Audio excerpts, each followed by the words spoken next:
Good morning, Vietnam. Well, today is a really interesting and special day. Today, the stock market took another butt whooping, and I know you're nervous, and I know that there are lots of crazy things happening right now. And I'm going to break down for you exactly what I'm seeing. Once we get done, you will feel a little less nervous about the market. And at the end, I'll tell you about a stock that I like that I'm actually going to invest in right after this podcast is over. So get comfortable, buckle up your seatbelt. We're going to get started on the Black Financial Channel right now.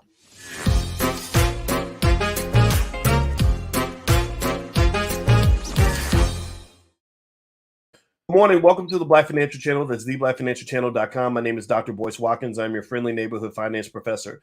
On the Black Financial Channel, we talk about Black wealth and Black economics every day, sometimes as much as 10 times a day, under one condition. The condition is that you don't mind that we are B1. You ain't got to be Black to be here, but we love our community and we want to see our people win. B1 also means that we train our children on wealth. B1 means we break generational curses. We don't continue them. B1 also means that we want to build our community. We want to close the racial wealth gap. And we do that by being consistent, solid, strong investors. If you agree with this philosophy, put a hashtag B and the number one in the chat. Everybody put your B1 in the chat so we can get started on the conversation today. Hashtag B1. Everybody put a B1 in the chat and let me know that you're okay with us loving ourselves and doing the things we need to do to be successful and putting ourselves at the top of the priority list. If you agree with that philosophy, then put a B1 in the chat. All right, guys. So how are your stocks doing today? Give me an up if you're up. Give me a down if you're down. Let me know. Let me know if you are if you're winning today. If you are winning today, then that probably means that you have some odd stuff going on in your portfolio because a lot of people are not winning today. I hate to say it. It's kind of a sad day to be an investor. A little bit of a pain in the butt. A little bit of struggle. A little bit of trauma. A little bit of drama for your mama. This is a market that is not for the faint of heart. This is not a stock market that is one for just anybody and everybody to be involved with. This is not a stock market that you want to be in if you are not trying to get rich. This is a stock market you want to walk away from if you are not ready for the challenges that are in front of you. It's like New Edition. One of the guys from New Edition is actually in the Black Business School, and he noticed that I love to use New Edition references because some of those Belle Biv DeVoe songs and New Edition songs were so great in terms of metaphors for life, and they had a great song. Remember Johnny Gill? Can you stand the rain? Right? So basically, the stock market is asking you, can you stand the rain? And one of the things I want to tell you, and I saw somebody said that I jumped out of the market a couple months ago. I understand how you feel. I get the fact that you feel like that's the right move. I understand the need to kind of walk away from all this chaos right now. But one of the things you must understand is this. Are you listening? Let me know if you're listening. I'm about to give you some game right now, help you understand something about the market. This is coming from a guy with a PhD in this stuff. I've been studying over 100 years of data on the stock market. I've seen this 1,000 times. This is where millionaires come from. This is where rich people come from. This is where people make their money. People don't get rich during the boom, jumping on the boom, grabbing onto the trend after everybody else has done it. People get wealthy during the dips. People get wealthy when stuff is underpriced. Do you understand who understands the number one rule of making money? What's one of the, if it's not number one, it's got to be like top 10, top 5, something like that. What's the number one rule of making money? Buy low and sell. What? Give me the other word. Buy low, sell low. Like, does that mean, like, so when the market goes down, you're supposed to sell? Buy low, sell what? Sell high. Buy low, sell high. Buy low, sell high. But some of us, unfortunately, we're trained in the wrong way. We were trained to buy high and sell low, right? Because we are trained to follow the crowd. And the crowd, when the crowd comes, the prices go up. When the crowd comes, stocks are expensive. When the crowd comes, then everything that you're trying to buy is insanely priced. So you're buying high. And then when things get bad and the crowd leaves, well, you say, well, I got to leave too. I got to sell now. I got to get up out of here, right? So you literally did the opposite of what rich people do. You did the exact opposite of what rich people do. Rich people buy low, sell high. That's why they got rich. Poor people buy high, sell low. So what you're doing effectively, if you're not careful, if you let go of all your stocks right now, you are basically selling your stock cheap to somebody who is a long-term investor. Warren Buffett said it best. Warren Buffett said that wealth is nothing but a transfer from the impatient people to the patient people. Wealth is nothing more than a transfer for the people who have a short-term vision to those who have a long-term vision.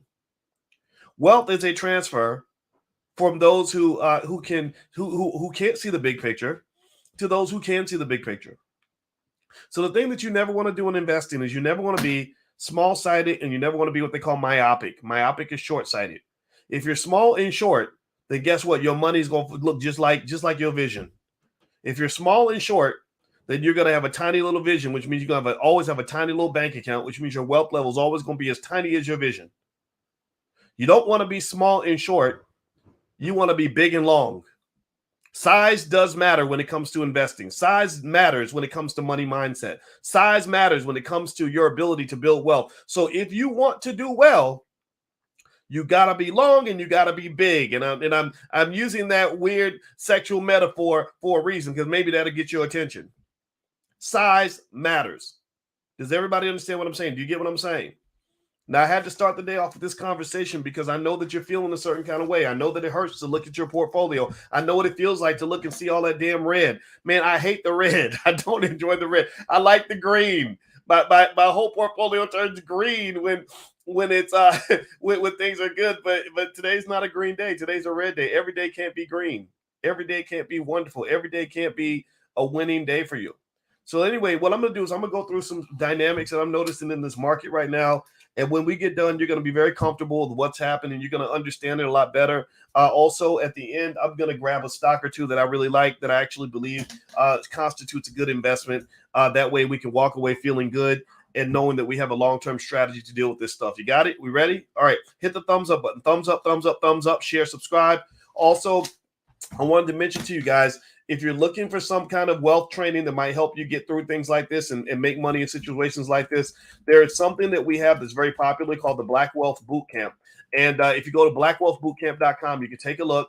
And you can also use the discount code Dr. Boyce to get 20% off. We saved all the recordings. Everyone loves it. It's extraordinarily good. It's in the Black Business School. It'll help you and your family understand wealth at a very high level. You'll understand it better than 95% of all people, because I know what I'm talking about. I've been teaching college students for 30 years. This is what I do. So I love times like this, because this is when I get to show you what I know how to do, because it's hard to show that when everybody's making money by throwing fish in a barrel, right? In 2020, it was easy to make money. So everybody could claim to be an expert because there was nothing really testing their expertise.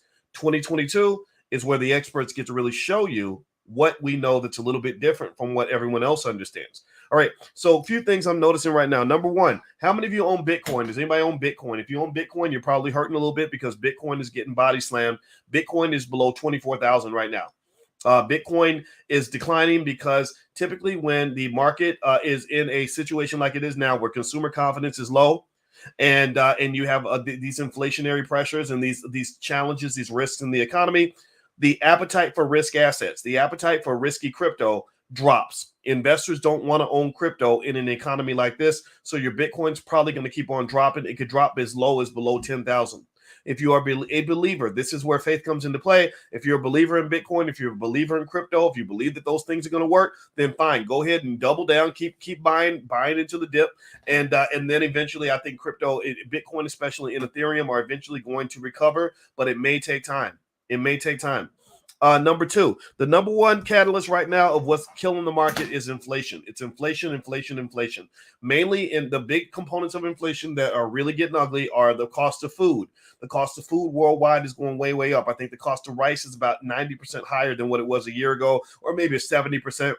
Is some insane number. So rice and grain are going way up. A lot of that's connected to what's happening with the war in Ukraine, etc. Also, the price of energy is going up for similar reasons. So the cost of gas this week hit $5 a gallon for the first time in since I think forever. I don't think it's ever hit a national average of $5 a gallon.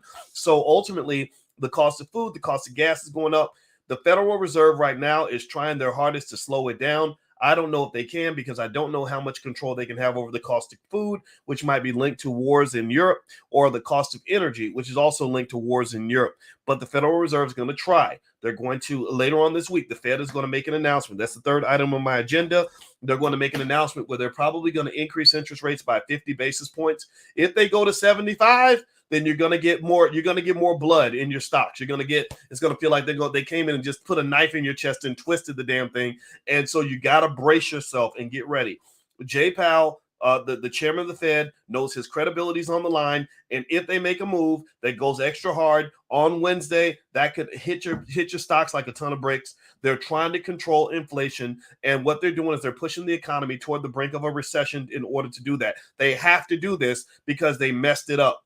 They have to do this because they made mistakes. They have to do this because their policy over the last decade has been incredibly inflationary. It's been ridiculously ridiculously loose when it comes to money. They've killed the value of the dollar. They've engaged in what is called quantitative easing for a very long time. Now they have to do the opposite of quantitative easing, which is quantitative tightening, which is like having somebody just choking you. All right. So anyway, do me a favor, hit the thumbs up button, thumbs up, share, subscribe if you have not done it yet. Just so you know, I'm gonna put my website up here. It's boycewatkins.com. I have free resources. I have some stock picks that I like, things like that. So if you want to join, get on our email list. I will send you information that will help make you become the perfect investor. I can make you good at this stuff, but I don't need you to pay money necessarily. I just want you to pay attention. There are things, if you want to pay money, you can, but you don't have to. I just want you to pay attention because this is where you change your generational legacy. This is where people get rich. The Kennedys got most of their wealth during the Great Depression. During the Great Depression, did y'all know that? That literally the depressions and the recessions and the downturns are when people actually get rich because all they do is they buy low, sell high, just like gentrification. The reason that you now see Starbucks and dog parks and a Whole Foods store in the same neighborhood where you once had crackheads, hookers, and dope dealers on every corner is because people bought that property when it was cheap. They bought it when nobody wanted it. And then they made it into a community that everybody wanted to live in, and that allowed them to get rich. So the same thing is happening now. You're going into a bad neighborhood economically. You're going into an ugly stock market. It's a pain in the butt. It's really tough to go in here and buy. It really hurts your stomach because you're not making that fast money. If you're addicted to the fast money, then you're probably going through some withdrawal right now, and that's life. But remember, investing is not about getting rich quickly. Investing is about getting rich slowly. That's how people build long-term wealth that's actually stable. I learned that this week, actually, when I went to Yellowstone and we started a fire and I put paper on the fire and the fire went way up when I put paper on it. But then I realized that I needed to find a way to make the wood burn in order to get a fire that actually lasted. So building wealth is kind of like building that fire. And I'm a terrible fire builder. I learned that this weekend. All right. So a couple things that also are going on is we mentioned consumer sentiment being at an all-time low. That means investors are not going to invest as much. Consumers aren't going to be as willing to buy. This is probably going to tip over into a recession at some point. Right now, the gamble is whether or not we're going to end up in a recession or not. The reality is that we probably are because I can't see how they're going to get us out of this without causing a recession. I'm looking here, and I was looking at a story. And I found a story where they basically said that the stock market tends to lose a third of its value heading into recessions, according to RBC. They said fears of a recession recently pushed stocks back into bear market territory on Monday. Bear market territory is 20% off the previous high. So if the stock market closes more than 20% off the previous high, then you are officially in a bear market. Historically, the average bear market lasts about 14 months. So that means that if you are an investor who can hold on for 14 damn months, 14 months, that ain't even a long time. If you have a newborn baby in 14 months, your newborn baby will still be a newborn baby pretty much. He'll be a 1.5-year-old. So if you can hold on for 14 months, historically, that typically means that you're going to get something back on your investment. So let me keep going here. They said that the Wall Street firm studied U.S. recessions and market performance since the 1930s and found that the S&P 500 has fallen an average of 32% from peak to trough. That means from the top to the very bottom during those downturns. So about 32% is the typical pullback. We're at about 21%. So if you use that as a historical indicator, then you will believe that the market has about another 10% that it could drop. I don't think that's a hard and fast rule. I don't think that necessarily is automatically going to be the case. Jeremy Siegel, a professor at Wharton, who I respect immensely, made a good point where he said that in all these other cases of recessions and all these other cases where you've been trying to deal with downturns and all that, you never had such a low interest rate environment as you do right now. And so he doesn't believe that we need to go down a whole 32%. I don't believe that either. I'm buying stocks. I'm buying as we go down. So if the ship is burning and going down, then I'm going to be bloody and burning with the ship because I'm finding strong companies and I'm investing in those strong companies. If you want to know a strong company that I like right now, well, Amazon just did a stock split. My Lord Jesus, Amazon is always going to know how to make money. Amazon is a great place to invest your money, that where you may not necessarily be making a ton of money, but they are smart. They know how to make money for their investors, and they are doing good things. If you want to get real frisky and real risky, some people are looking at Tesla. I'm not a big fan of Tesla because I think Tesla has a lot of risk that comes from Elon Musk and his outrageous behavior. I think Elon Musk is a great guy. I think he's brilliant. I love the fact that he's going to Mars. I love some of what he's doing, but I think at some point Elon Musk is going to push the envelope a little bit too far, and he's going to have some problems. He's either going to have some problems in China, or he's going to have some problems in the U.S. with the authorities in the United States. And I think that's going to derail a lot of what he's trying to do. So ultimately, I'm not a big fan of putting money into something like Tesla. But if you have an appetite for risk and you're feeling a little frisky, some would say Tesla could be a good bargain right now. But I'd rather go with something like Amazon, because Amazon tends to be more stable in terms of how they make their economic decisions. So if you want to know the stock that I like right now, it's Amazon. They just did a stock split. I think long term, I don't really see how you could go wrong with companies like that, or Google as well. I think Google talked about a stock split as well. So a lot of these companies are splitting their stock because they're trying to give their investors some kind of ROI, some kind of yield, some kind of benefit. And that's what you're dealing with right now. Okay, guys. All right. So anyway, that's pretty much my analysis for today. I'm going to come back in a little bit later and keep talking to you guys about what I'm seeing in the market. Right now, it looks like the market is down about 800 points so far this morning. Let me see. European stocks are getting killed. Actually, it has gone up a little bit from 800 to 600 points down, which that doesn't make you feel much better. Bitcoin's below 24,000. $200 billion was wiped off in the crypto markets this weekend alone. That's pretty bad. And also, there's a story here that says every S&P 500 stock is down on Monday. So this is very rare. They said that it's very rare that you have a time where every single stock in the S&P 500 is down. They said that every single stock in the S&P 500 was down on the day, with the best performing name being Duke Realty, which teetered around the flat line. The worst performing S&P 500 component was Signature Bank, which fell 14% as crypto prices got slammed. It's rare to see this type of indiscriminate selling of stocks. Even at the onset of the COVID-19 pandemic, when the market was under severe pressure, investors would see some stocks going higher on an intraday basis. This selling has extended well beyond the S&P 500 and stocks in general for that matter. At the New York Stock Exchange, roughly 28 stocks traded lower for every single advancing stock. In other words, more than 2,900 NYSE listed names were down, while just 105 advanced. Looking beyond the stock market, bond prices took a beating as well.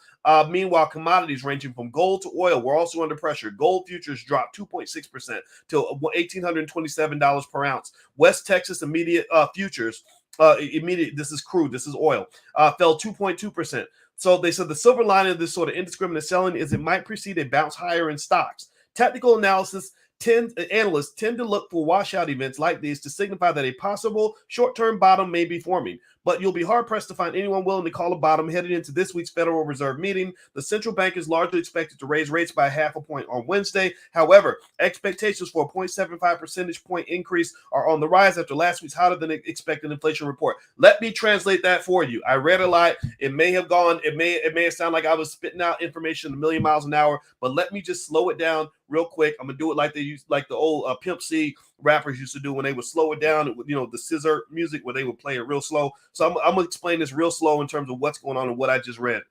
What I just read to you is that you probably have an overreaction in the market.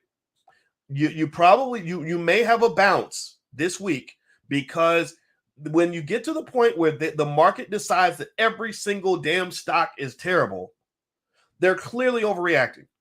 It's no different from when the police, when the police go in a black neighborhood and there's like 20 black males and they know one of them committed a crime. What do they tend to do? What do the police always tend to do? My cousin got caught in a situation like that, and I told him to be careful, quit hanging with them thugs. But what do they tend to do? They lock up everybody. They go and they lock up everybody, right? And it's not right? Because 90% of the people you're locking up didn't do anything wrong. But they do that because they're overreacting, because they're so scared of black men at that moment that they lock up everyone. Well, the same thing is true with the stock market. Investors are scared, they're freaking out, they're kind of nervous. So ultimately, they're just taking down all the stocks. And all these stocks ain't bad. All these companies are not garbage. You got to know the difference between the quality investments and the low quality investments.